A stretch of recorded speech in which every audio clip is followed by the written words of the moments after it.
जोहार, नमस्कार, आदाब, सलाम दोस्तों। तो आज की इस वीडियो में हम पढ़ने वाले हैं प्लाज्मा के बारे में।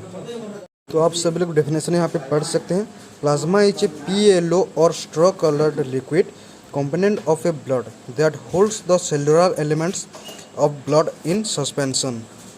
PLO कलर का मतलब दोस्तों आप यहाँ पे देख सकते हैं, ये जो टेस्ट ट्यूब है इसका ऊपर का पार्ट जो है ना वो है प्लाज्मा। ठीक है दोस्तों, आपने देख लिया डेफिनेशन, अब इसको समझते हैं। ठीक है, तो प्लाज्मा एक ब्लड कंपोनेंट है जो कि सेलुलर ऑर्गेनिज्म को होल्ड करके रखता है। ठीक है, समझ में आ गया। अब हम देखते हैं कंस्टिट्यूशन ऑफ प्लाज्मा। कंस्टिट्यूशन का मतलब एक तरह से होता है कंपोनेंट्स। ठीक है, तो प्लाज्मा 3 तरह की कंपोनेंट से बनता है। पहले तो है वाटर, उसके बाद है प्रोटीन्स एंड अदर सब्सटेंस। ठीक है, प्लाज्मा में सबसे ज़्यादा जो होता है वो होता है वाटर। ठीक है, 91.5%। उसके बाद आ जाता है प्रोटीन्स जो कि होता है 7%। उसके बाद आ जाता है अदर सॉल्यूट्स जो कि होता है 1.5%। तो दोस्तों वाटर के बारे में तो आप सभी लोग जानते हैं। हम बात करते हैं प्रोटीन्स और अदर सॉल्यूट्स का। ठीक है, तो प्रोटीन्स में 3 तरह के कंपोनेंट्स होते हैं। एक होता है अल्ब्यूमिन्स, दूसरा होता है ग्लोब्यूलेंस, तीसरा होता है फिब्रिनोजन। इन तीनों के बारे में हम आगे पढ़ेंगे। ओके, उसके बाद आ जाता है अदर सॉल्यूट्स जिसमें जाता है electrolyte, ion, gases, nutrients, waste product. ठीक है, इलेक्ट्रोलाइट्स आयन का एग्जांपल है sodium ion, potassium ion, calcium ion, magnesium ion.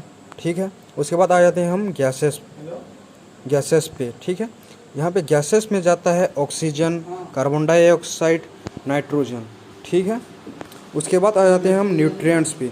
Nutrients में जाता है glucose, amino acid, fatty acid, etcetera etcetera. उसके बाद हम आ जाते हैं वेस्ट प्रोडक्ट पे जो कि है urea, uric acid, ammonia, ETC। तो दोस्तों अब हम देखते हैं फंक्शन ऑफ प्लाज्मा को। ठीक है, तो वाटर क्या फंक्शन करता है प्लाज्मा में? ये एब्जॉर्ब करता है, ट्रांसपोर्ट करता है और रिलीज हीट करता है। ठीक है, उसके बाद हम देखते हैं अल्ब्यूमिन्स। ऑक्टिक बैलेंस क्या है? ये सिंपली ऐसा है कि वाटर और आयन का बैलेंस होना। ठीक है, उसके बाद हम आ जाते हैं ग्लोब्यूलेंस पर। ये डिफेंस मैकेनिज्म में काम आता है। उसके बाद हम आ जाते हैं फिब्रिनोजन। फिब्रिनोजन क्या करता है? ब्लड क्लॉटिंग में काम आता है। ठीक है, ब्लड क्लॉटिंग के बारे में भी हम आगे पढ़ेंगे। उसके बाद हम आ जाते हैं इलेक्ट्रोलाइट आयंस पे। ये pH बफरिंग में काम करता है। pH बफरिंग मतलब ये pH को मेंटेन करता है सिंपली। उसके बाद हम आ जाते हैं रेड ब्लड सेल्स पे। ठीक है, तो रेड ब्लड सेल यानी RBC, इसका शेप कैसा होता है? Circular, biconcave, non nucleated. जैसे कि आप यहाँ पे पिक्चर में देख सकते हैं, इसका जो मिडिल पर्सन होता है ना वो थोड़ा सा दबा हुआ रहता है और ये सर्कुलर होता है, इसका न्यूक्लियस नहीं होता है। अब हम देखते हैं साइज पे। इसका डायमीटर 7 to 8 माइक्रोमीटर होता है और थिकनेस 2.5 माइक्रोमीटर होता है।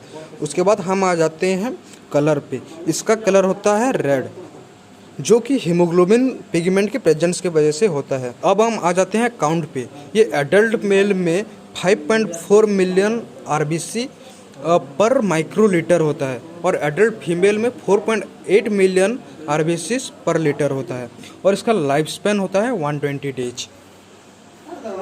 तो दोस्तों अगले क्लास में हम पढ़ेंगे एरिथ्रोपोएसिस के बारे में।